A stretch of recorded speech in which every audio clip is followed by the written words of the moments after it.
上次講到倫文敘踢咗個球入去提督府後花園度，門宮老柳唔准倫文敘入去裏邊執，故此嘈起上嚟，驚動咗裏邊嘅黃將軍。黃將軍叫家人出去睇下，究竟乜嘢事喺度嘈嘈震。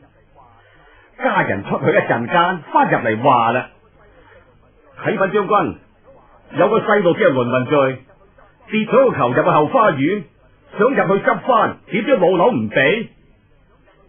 黃將軍心諗：倫文敘唔係人稱神童嗰個，於是吩咐家人嗌佢入嚟見我。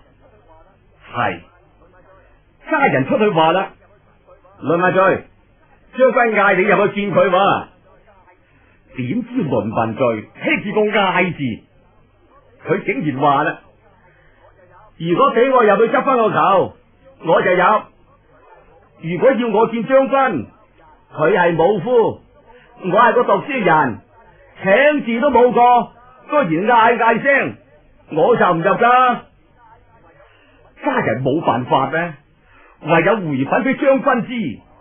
黃將軍聽聞，吓，你條細路居然咁大嘢，真有意思。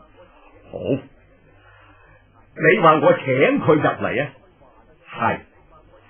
家人出咗去話啦：將軍呢次話請你啦，嚟入去啦。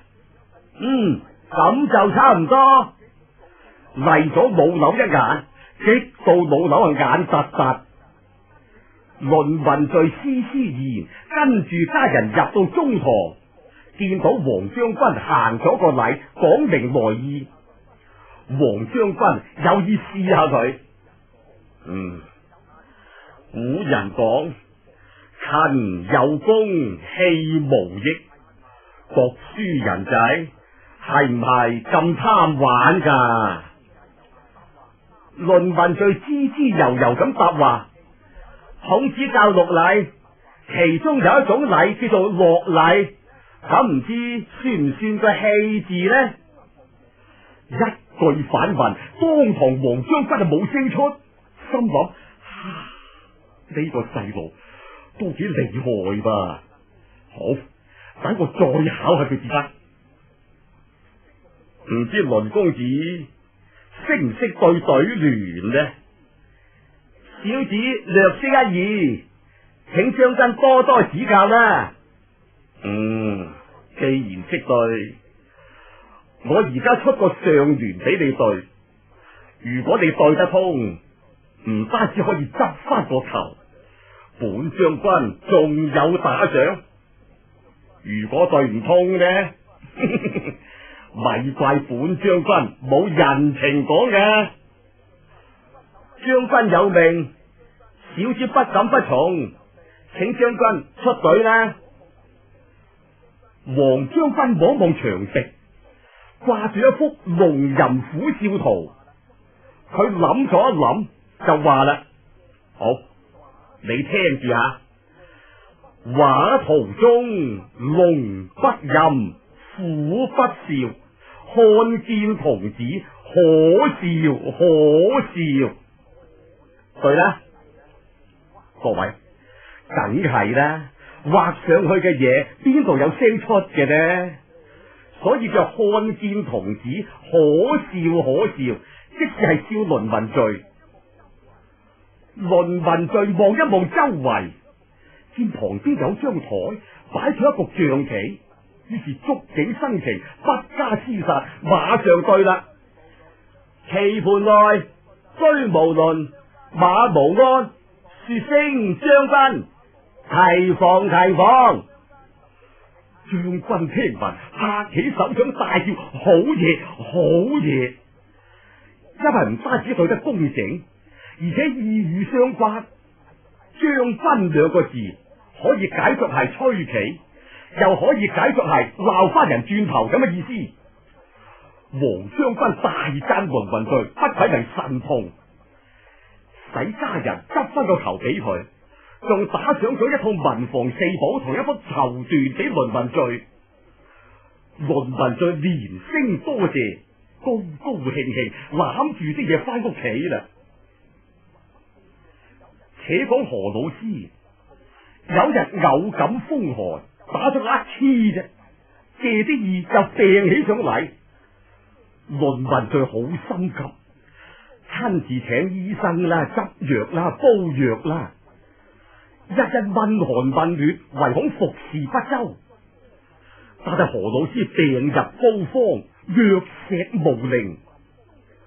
何老師臨終嘅時候流起眼淚，揸住倫文序嘅手話：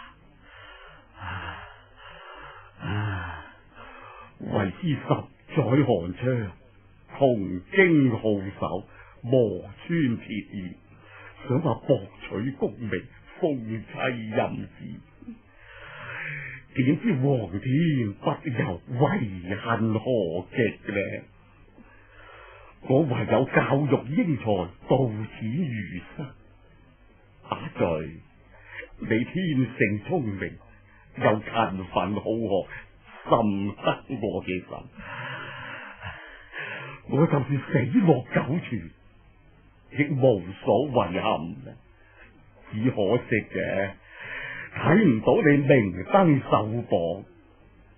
講完，佢長嘆一聲，倫文最好感動，連忙話啦：何老師，你保重啦，唔好諗咁多嘢啦。醫生話你個病好快會好嘅。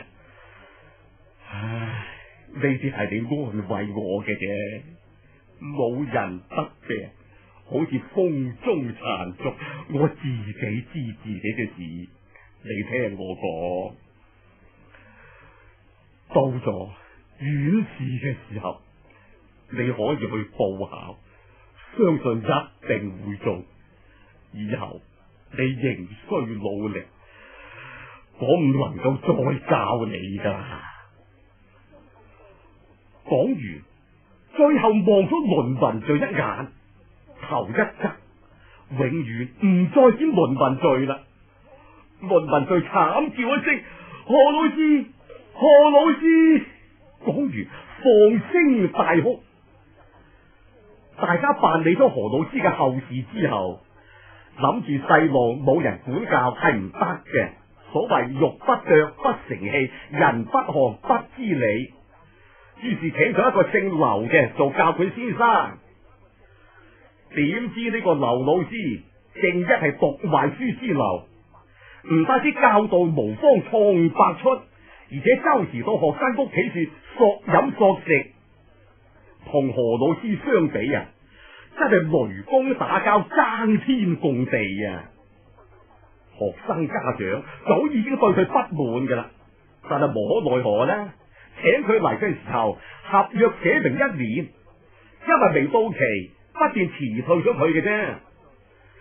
劉老師見阿序屋企好窮，冇咩油水好撈，故此就睇佢唔起，時時借頭借路打倫文序嘅手板。有一次叫阿序同佢賭尿壺，點知賭完之後又話阿序洗得唔乾淨，一把戒尺就撲落去阿序個頭處，當堂就起咗個大芒果。個個同學都戥阿序唔抵，靜雞雞咁同阿序商量：倫仔，佢咁抵死，整蠱翻佢啫。倫文序初初唔願意咁做。